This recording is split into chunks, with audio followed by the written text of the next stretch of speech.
On my family's farm, much like any other farm, there are various types of equipment.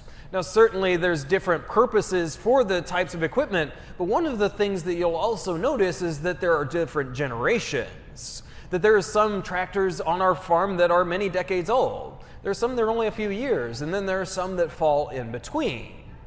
If I asked you to assess their value or tell me which one we liked best, I dare say you might be quickly misled. Because oftentimes, whenever our eyes and our human condition look at these kinds of things, even tractors, no matter what they might be, you might start to look at the appearance. You might start to see the old international harvester that still runs on gas and is completely rusted. And you might start to say that one's not worth as much as the new cab tractor. But indeed, it's not quite the way it appears. That in fact, our favorite tractor might be somewhere in the middle of that.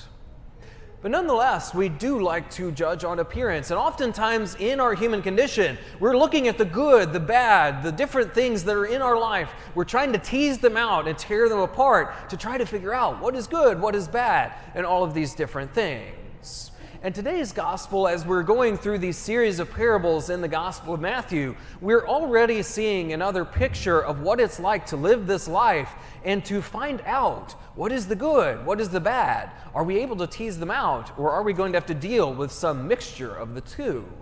Then in fact, this parable this morning answers that question. We hear from the book of Wisdom for our first reading this morning, and Wisdom is a book that is presumed to be written by Solomon. And this book really lives up to its title quite well, that it tells us all these bits of wisdom, what makes a person truly wise. And so often it's different bits of wisdom that make a person at least live life well, these different bits of practical advice. But today it's actually wrestling with a difference, that it's trying to figure out the Lord our God. Then in fact, it's trying to go through because there are these two things in God that seem like they would not be mixed together, and yet they still are. That we see a God of justice and of might, but also a God that has something else. Because we hear at the very beginning that this is a God who is not unjust in his judgments. We hear that this is a God of might, this is a God of majesty. We hear that this is a God above every other God who's created everything. And that might start to get our mind rolling, and it might even start to get us thinking that this God must be a tyrant. If he has all, he would abuse power. If he had everything under his control, he would bend everything into submission. But this isn't that kind of God. This is not a tyrant at all. Instead, this sort of catchphrase and this reading, it really seeks to lay out exactly what the Lord our God does with his might and majesty. That he's not just a God of might and majesty in name, but he truly is, because he uses that power, that might, that glory for leniency. He is a just God. He gives to everyone what they deserve. But the thing is, he really doesn't necessarily marry himself to that. He doesn't hold to that all the time. But instead, he wants to practice two things, leniency and clemency. This doesn't seem like it would fit, and yet nonetheless, the book of Wisdom is telling us that this is a God that is so great that he's willing to forgive, and he's willing to give us remission of our sins, and even hope. Truly, there's something unparalleled and unprecedented in this reading, but nonetheless, it shows just how great our God is. That even in the midst of his might and majesty, he's not so consumed with those things as to forget his mercy and the ways that he can practice clemency, that forgiveness and leniency for each of us. We move on and we hear from St. Paul in his letter to the Romans, and this letter in particular is addressed to that church in Rome. If we know the historical context of Rome, we know very well that Rome is a powerhouse at this time, that it lords over all the other nations, and it boasts itself on one thing, strength. That it always wants to appear as if it has everything figured out, everything is under its control, everything is under submission to this nation. And indeed, to some degree, that's true, at least for some time. But as St. Paul's speaking to the Romans, he wants to remind them that it's not all about strength in this life. As consumed as the Romans might be with being consumed about all this strength, all this might, all the different things that they can do, then in fact the Spirit works in an altogether different way. That he starts to speak of weakness. And he even admits right up front, we know not how to pray. that we do not have it all figured out, that if we are truly honest with ourselves, that we really don't quite know perfectly what we are to say to God our Father. But He's okay with that, because then the Spirit enters in. We know not how to pray as we ought, and that's something that might be anxiety-inducing, at least on the surface. And yet St. Paul is speaking to them and telling them that even in the midst of this weakness, the Spirit comes through. That if you're living in righteousness, the Spirit will be there interceding for you. Notice, not with you, for you. That the Spirit will be saying what you need to say, those inexpressible groanings, all of those things that we might want to say, but we know not how to say them, or we just don't know where to turn. The Spirit is there if we're but faithful. Then finally we arrive at the Gospel according to Matthew, where we've been having one parable per Gospel in the last few weeks. We are having 3 today. And if we go through them in reverse order, we see this kind of progression. That we start to see that Jesus says that the kingdom of heaven can be likened to a woman who mixed in yeast with 3 measures of flour, and the entire batch was leavened. That all of these good works that she put in, all of a sudden they yielded something that was much different, something of a levity, that they elevated life to a different degree. Then there's the mustard seed, that it's the smallest of all seeds, and yet when fully grown, it is the largest of plants. That everything that we do in this life has to be faithful. If we but have faith, we will see great results. Then finally we have this parable, and it's of the weeds in the wheat field. And it kind of dovetails onto last week. We heard about the sower who went out to sow, but this one is focused on the enemy who's sowing alongside. So we're told that the master goes out, this man, he goes out and sows good seed in his field, and then everyone goes to bed for the evening. During that night, an enemy comes up, and he starts to sow weeds within the wheat. And lest we think that this is ridiculous or an uncommon occurrence, Roman law at this time dealt with this very situation. It was actually very common and very seriously dealt with, because it was something that they did all the time. But nonetheless, we're told that eventually these seeds both grow together, the good and the bad. And eventually the servants realize what's happened, and they go to their master and tell him, "What has happened? You sowed good seed. Where did all the weeds come from?" And the master replies, "An enemy has done this." So they ask, the servants are quick on their feet. They're wondering what to do. They say, "Maybe we can go out and we can pick out the weeds and we can let the wheat grow." But it's already too late, and the master is very wise. He knows that they must grow alongside each other. And so he tells them not to pull them up, but wait until harvest, when the harvesters will take care of that, where they'll separate the good from the bad. They will put the good into barns and throw the bad away. And at the very end of this gospel, Jesus is speaking very powerfully when he tells what these different images mean. He's telling about how the good seed are the children of God, how the Son of Man goes out and spreads those freely. But also there are children of the evil one, of the devil, the ones who are only concerned with his works of corruption. And so they both grow alongside. And at the end of time, they will be separated out, where the good will be gathered into the kingdom of heaven, and the bad will be cast into eternal fire. But there's actually another part to this gospel as well, and it's something that we might miss if we don't go back to the Greek. Because the Greek that is used for this word weeds, it actually speaks of a specific type. It's this plant that is called a bearded darnel, and it's something that's very insidious to wheat. That it looks very much like wheat, at least in the infancy stages and as it grows along. And it wasn't until the very end that even the most experienced farmer would be able to tell that there was a difference. And bearded darnel is not good for human consumption. In fact, it's very intoxicating, and if consumed in too great a quantity, ultimately it will cause one to perish.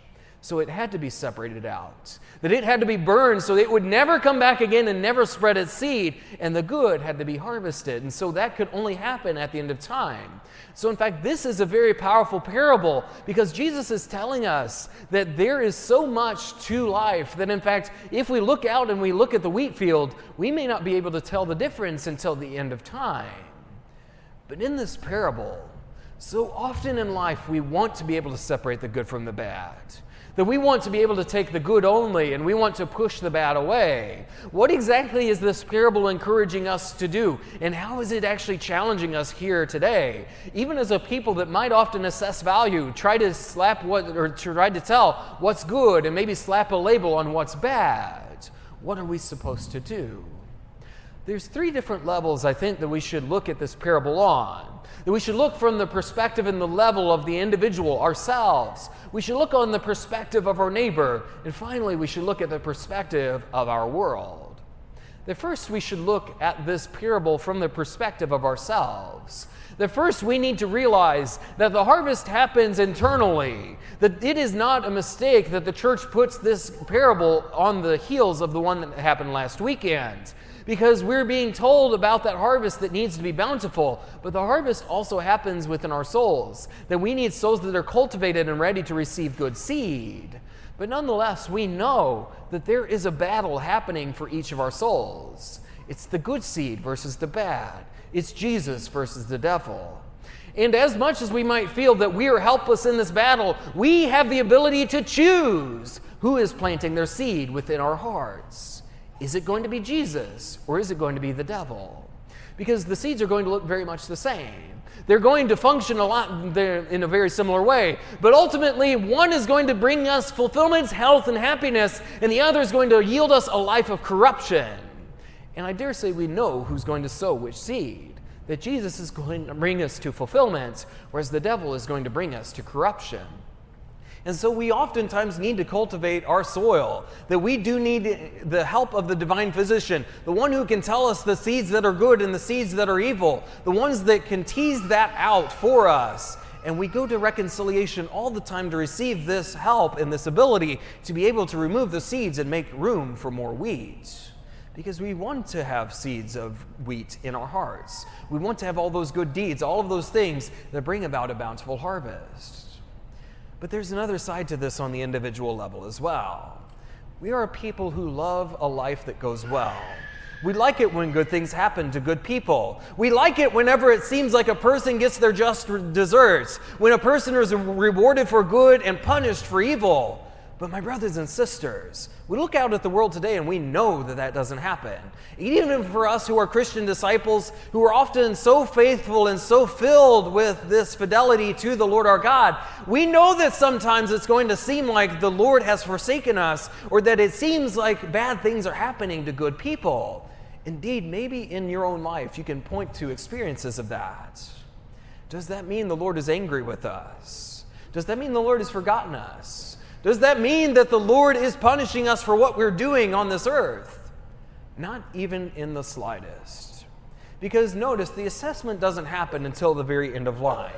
That Jesus does not promise us a life that is easy because we are a disciple. If that were the case, everyone would be in this church right now doing the exact same thing, because it would make life so much easier. But that's not what is happening. Because oftentimes we know that we have to take the bad and the good.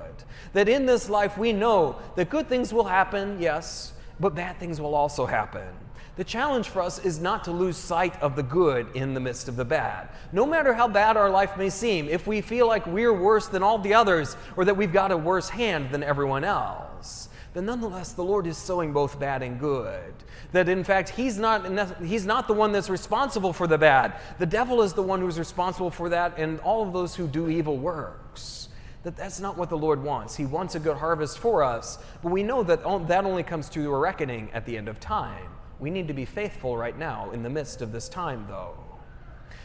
Then we can move on and we can look at this in the midst of our neighbor, because there's another lesson that we can learn here. Because as much as I pointed out early on that you could assess all of the tractors on my family farm by how they look or how they appear, I dare say you're going to be very misled.